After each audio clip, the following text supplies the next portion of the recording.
Почитуваме. Бараме точката од дневен ред да се тргне, бидејќи е спротивна на Уставот на Република Македонија и спротивна на волјата на граѓаните.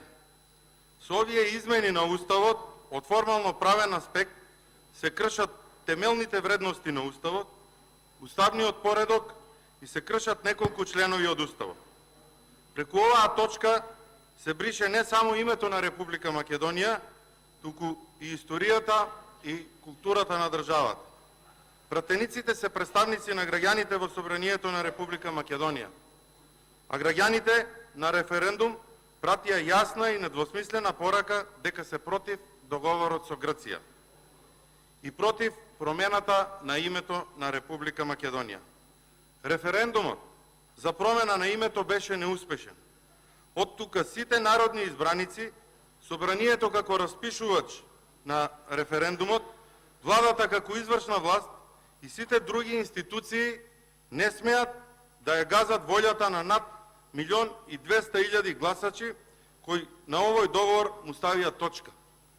Се прекршија многу закони, се извршија многу притисоци и пак референдумот не беше успешен.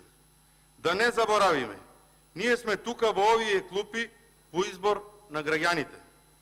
Граѓаните нас не делегирале да бидеме овде. Владата е избрана преку нас од граѓаните.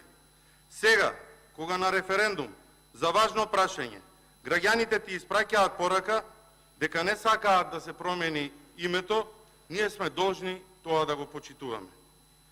До сега не постои меѓународен договор кој се ратификува од една страна, а не се ратификува истовремено од друга страна. Ние ќе преземеме обврски, а каква обврска ќе преземе Грција и која е мерката или алтернативата доколку Грција го изгласа договорот, не го изгласа договорот во нивниот парламент. Кои се гаранциите за Република Македонија? Сакам да потенцирам дека стратешка определба на ВМРО ДПМН е била и ќе биде НАТО и ЕУ, но не на ваков начин, откажувајќи се од своето уставно име и од својата историја. ВМРО ДПМН е работело и ќе работи за интеграција на Република Македонија во НАТО и ЕУ. Поради овие причини бараме да се тргне точката од дневниот ред. Ви благодарам. Благодарам и вам.